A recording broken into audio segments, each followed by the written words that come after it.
What remains of wars? If there weren't any pictures for us to remember them by, there would be just statistics, grieving, and lists of names. These photographs have shocked the world. Their capacity to reveal the horror of war and to record history in progress has led many photographers to become politically aware, to side with a particular cause, or else to fight for peace.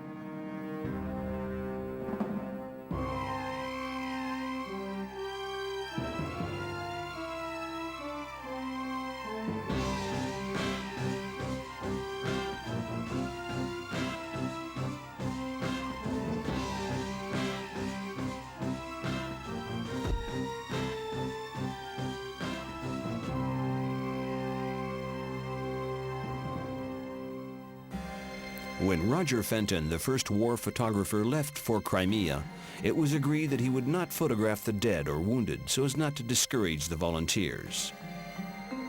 The 360 toned-down photos he brought back to London brought his peers closer to the reality of war. Brady covered the American Civil War. When it started, he built a mobile lab, left his New York studio, bound for Virginia. His team had their own wagon called the What Is It by Curious Soldiers. Lincoln even gave him a pass to enable him to go anywhere. Brady and his men sometimes risked their lives covering this war, but they brought back thousands of daguerreotypes despite the long preparation times and the one-minute exposure times. The photographs are tragic. The dead and wounded are scattered all over the battlefields. These photos had a profound impact on the general public as they were confronted with the horrors of war for the first time. War has very close links with photography because it creates extreme situations.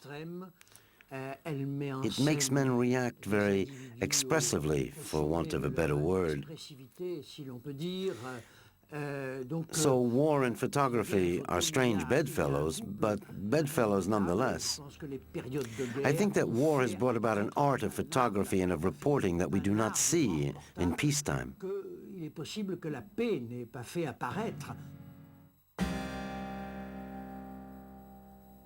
In 1871, the Prussians were in Paris. The Commune rose up against the official power base in Versailles. Photographers took pictures of the crowds, and the bookshops were full of their photos of Paris in ruins.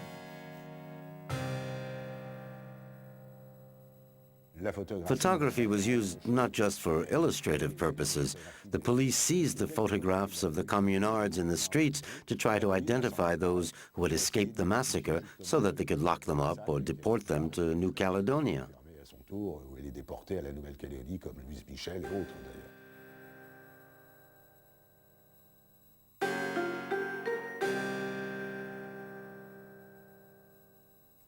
Certain photographers, such as Eugène Appert, thought nothing of staging events. In this picture of Versailles, the dead are all actors.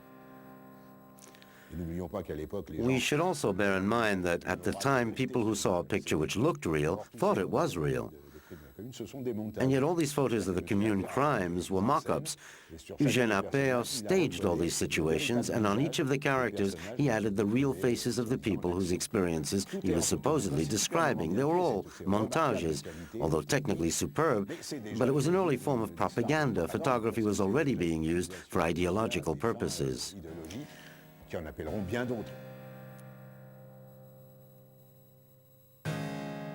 The truth only came out much later. I've seen books which were published after World War II, in other words in the 50s, which presented one or other of these montages as photos of the Commune. So it took a long time to get people to accept the truth. Photography for military purposes only really took off with World War I and the strategic use of aerial photography. At first, the authorities tried to reduce the role of photographers. Military censors began by refusing them access to their front. It wasn't until 1916 that they were able to work freely. In the meantime, the soldiers themselves took photos in the trenches.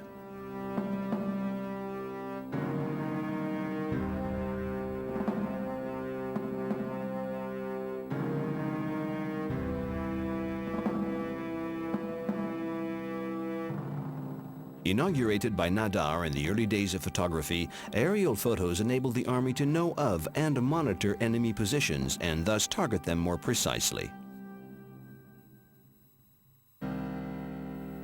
After the Great War, Europe saw the rise of fascism.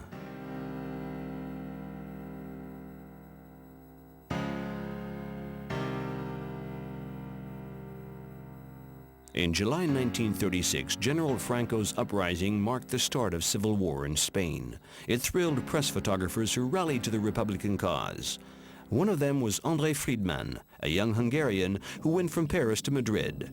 He later became known under the name of Robert Capa. This legendary figure acquired a reputation as a great drinker and womanizer, always present in high society with a model on each arm. Robert Capa was an extraordinary man. And in fact, when I'm asked sometimes what made Robert Capa such a great photographer, I say, well, he was a great photographer because he was such a great human being. He brought with the combination of his personality, his political involvement at that moment in history in the 30s, the advent of the small camera, all of that came together to give his work a kind of intensity that really no photographer had ever achieved. Crouching in a trench, Capa photographed a volunteer at the precise moment he shot. He sent the film to Paris and 2 months later finds out that the photo had been around the world. We now know, just within the last year or two, the identity of the man in the photograph. It's a man named Federico Borel Garcia, who was killed in a battle that was taking place just north of Cordoba in September 1936. And thus, the controversy about the photograph has been resolved definitively in favor of Capa. Today, so often, photographers who specialize in covering wars go wherever an editor may send them. But Robert Capa once said that he was unwilling to cover any war unless he felt very strongly about one side or the other. He was unwilling to risk his life unless, as he put it, he loved someone or hated someone involved. And certainly most of the wars he covered were part of the great struggle against fascism during the 30s and the 40s, in which he had a very personal stake. Capa photographed the war in Spain with his friend David Seymour, known as Chim. In 1947, the two photographers founded the Magnum Agency with Henri Cartier-Bresson and George Roger. Chim would take out his camera like a doctor takes out his stethoscope, basing his diagnosis on the state of the heart. His was vulnerable, Cartier-Bresson once wrote.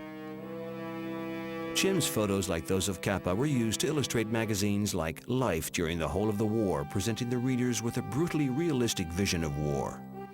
In 1939, Hitler invaded Poland. World War II had begun. Over 110 million men and women were called up. 55 million died. Photographers were at work on every front. Photography brought the war into everyone's lives. During World War II, the German people could follow very closely what the German army was up to. Every German pored over these luxury, finely made magazines with superb photos. I lived in the occupied zone, and the German war magazines were very effective in making the people at home feel a part of the war effort.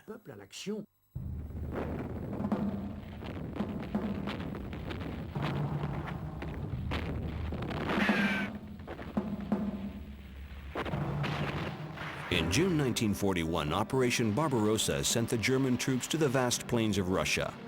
On the Eastern Front, although photographers were present, the government suppressed all negative images. Aware of how potent it could be, they preferred to use it to glorify the army. Baltermans, who was a press photographer in the Red Army, was given the title of soldier photographer, but he could not distribute his extremely realistic photos until after the war.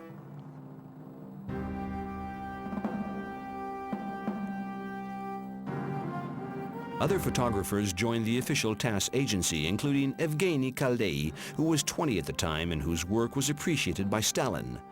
During the war, he was more attached to men than their heroic acts.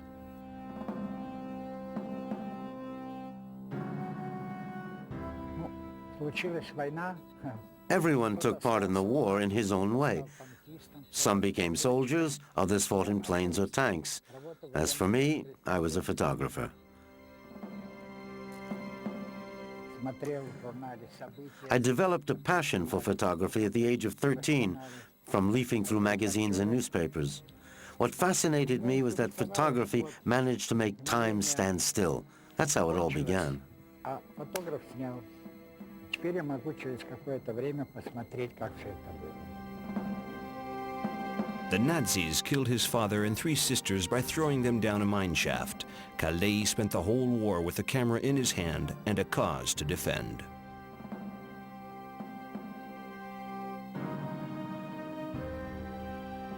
Шум войны вот сейчас. When I see this photo, I can still hear the people's worried murmurs and their shock at the outbreak of war. Он говорил о том, что началась война, бомбили наши города и прочее.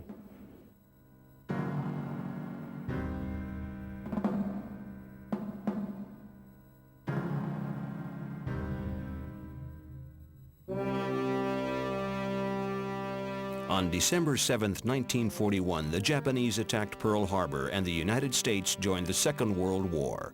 To ensure public support, the American authorities enlisted the help of famous filmmakers, writers, and photographers. Up until 1943, military censorship was strict. They were afraid that pictures could undermine American morale. In actual fact, they galvanized it. In the Pacific, the most famous American photographer was Eugene Smith, 13 combats and 23 bombing missions. Like him, photographers of all nationalities covered the military operations. The free world had only photography to see the war and hope for peace. The Marines landed at Iwo Jima. This famous photo spurred the USA on to victory. 6:30 a.m. on June 6, 1944 was also D-Day for Robert Capa, who landed at Omaha Beach in Normandy with the GIs of the 116th Infantry. For the Germans, it marked the beginning of the end, to paraphrase Churchill. In accordance with his motto, if your pictures aren't good enough, you're not close enough, Robert Capa joined the legendary Big Red One Division on the first wave of assault. A large part of his work was ruined by the lab in London. Only a few blurred yet poignant photos remain. To hide from enemy machine gun fire, the soldiers hid behind anti-landing obstacles the Germans had set up on the beaches. He was a very prudent man, respected by military officers for his judgment, not taking unnecessary risks, though taking risks that by ordinary standards are incredible, like going in voluntarily with the first wave of troops on D-Day. But Capa survived. He knew how to survive. He joked that perhaps he had a guardian angel on his shoulder.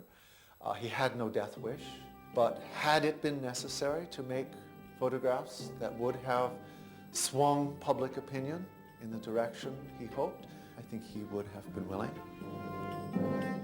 Bob Capa was parachuted into Germany with the airborne troops. He was the second man to jump out of the airplane which dropped the soldiers over the main line of German defense.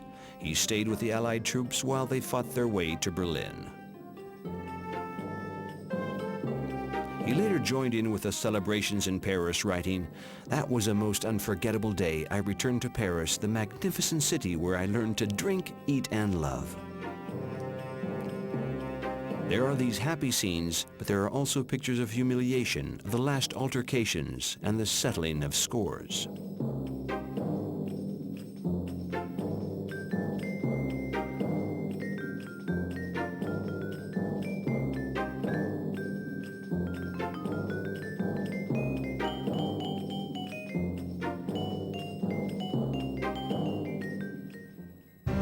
The Englishman George Roger became a war correspondent for Life magazine thanks to his photos of the Blitz in London.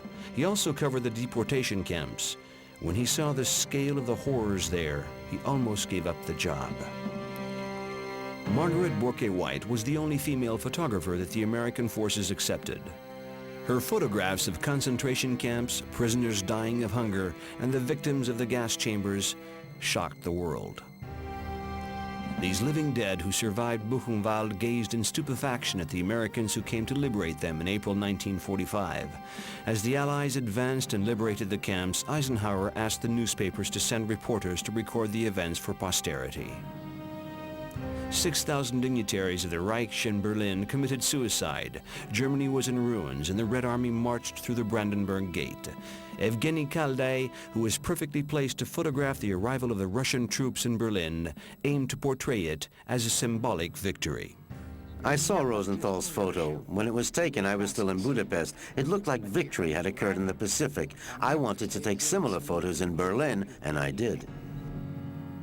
Kaldai's famous photo was retouched. The second watch on the soldier's wrist was erased. There was no need to show the Soviets as pillagers.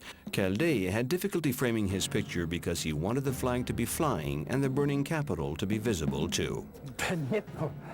Hitler could never have dreamed that the Russian flag, made by a little Jewish tailor from Moscow, would one day fly from the Reichstag building and be immortalized in a photo which was taken by another Jew. For symbolic reasons, Stalin wanted to be the first to take Berlin. So that the photograph coincided with the chronology, he had it backdated. Half a century later, Kaldai and Rosenthal met for the first time. I never dreamed that I would meet him. It's that you were born in Russia and I was born in America. I want to tell you how proud I am now to get to meet you.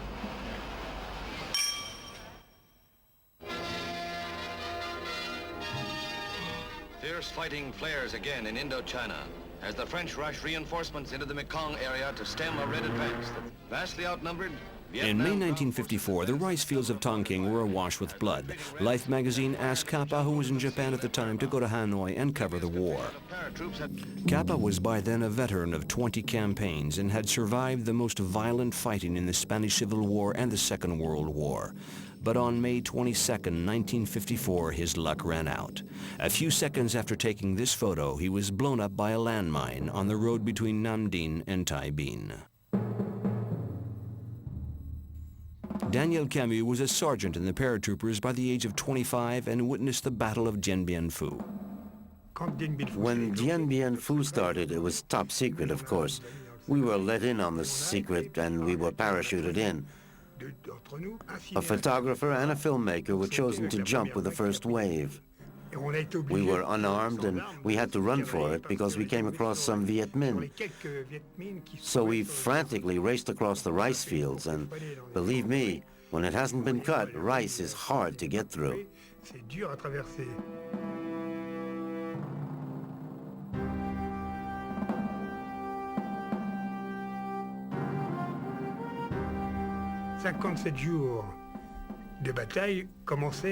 The beginning of March saw the start of 57 days of battle, during which shells fell every minute. We were constantly being bombarded. We covered the events as well as we could, and we had our photos sent out along with the wounded. France wearied of all the bloodshed in Dien Bien Phu. It signed the peace agreement on May 8, 1954, and retreated from Indochina. Vietnam brandished the victory flag. In June 1950, when war in Korea broke out, David Douglas Duncan was in Japan writing an article on Japanese art. The former war photographer who had been with the Marines in the Pacific reached the front 3 days later. In sub-zero temperatures and despite being ambushed by the Chinese, Duncan followed the Marines on foot for 130 kilometers as they retreated from the dam of Tianjin to the American lines by the Sea of Japan. In October 1956, Budapest rose up against the Soviets. Jean-Pierre Pedrazini had been sent to Hungary to cover his first war. He saved the life of a young boy before being shot at by a tank. He saw his last ever report from his hospital bed.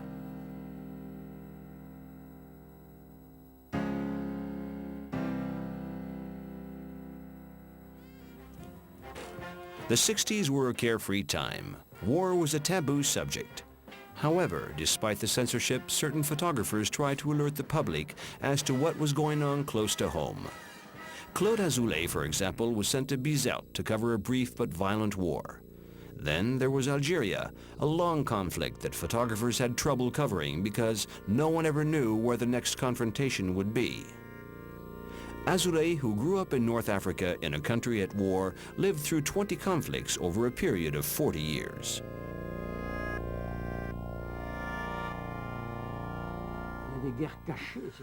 There are secret wars, wars that don't get photographed much. The war in Algeria remained fairly hidden. It didn't get much coverage because we were reluctant to be a part of this war. The war in Indochina was similar in a way, but the photographs taken during the Vietnam War brought the American people closer to war.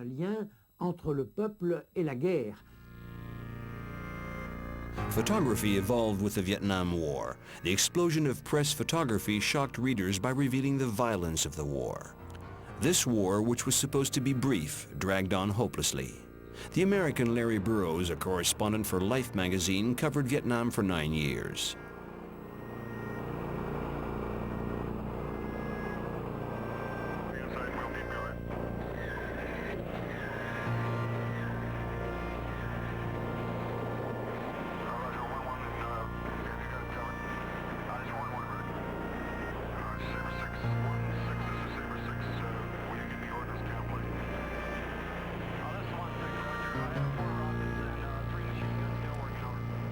His photos are crude and cruel. Burroughs wanted to persuade people in the West that there was a great human tragedy going on. The photographs had a clear political agenda. The color pictures accentuated the reality to the detriment of the artistic side. Life said that only his pictures conveyed the color of blood. This is Sabre 6, over. Roger, Sabre 6, we've observed a column of vehicles that are stopped 2 miles. He covered the whole war alongside the soldiers and died in a helicopter operation like this one. Find out if this is an Arvin roadblock or Vietcong, over.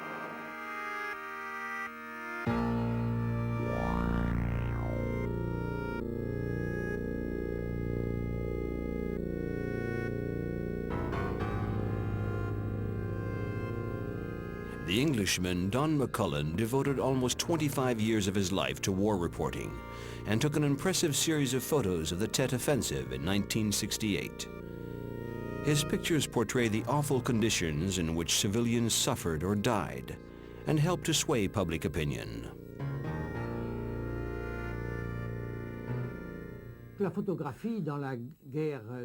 Photography during the Vietnam War played an official role in maintaining the war effort, but ultimately, I think it served to demonstrate the atrocity of war.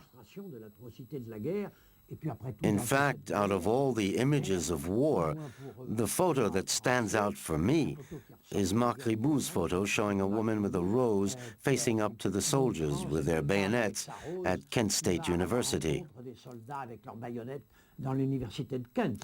I think that photo helped to end the war. I think it's a decisive, historic photo. There haven't been many like that in the history of war. It's become an absolute necessity for photographers to cover wars. In Lebanon, it's no longer a question of choosing sides or defending a cause. Photographers portray the tragic destiny of Beirut, a city in ruins. Ireland has its terrible civil war, a religious war which uses real bullets as well as rubber bullets, water cannons, and tear gas. We can't get engaged personally because it's too difficult to photograph. If we were to become personally engaged in the conflict, we would never get our work done. It's with newspapers, we have deadlines to meet. We've got to process our films there, and we've got to wire them. So we have all these problems, and to be engaged with one side or the other, it just wouldn't work. For that reason, it can become difficult, because loyalists would know that I am from the South and I'm a nationalist. However, we have to do our job.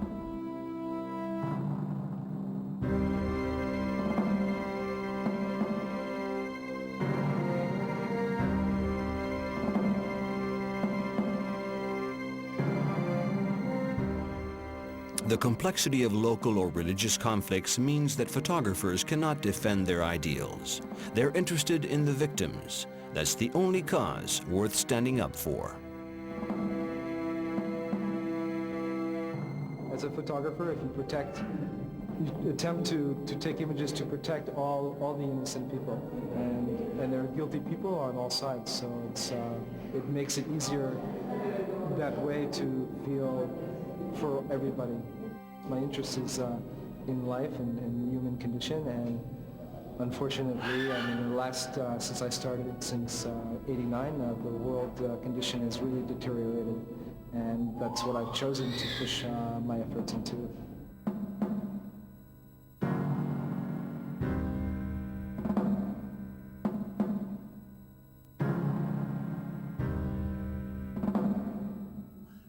I think that the violent, brutal faces seen in wars will certainly go down as some of the great moments of photography. Visages extrêmes, des gestes plus violents, plus brutaux.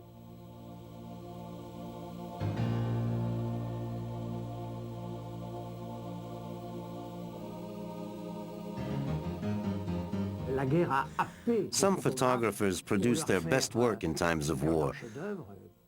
This was clearly true of Robert Capa during the Spanish Civil War. War and photography form a tragically steadfast pair.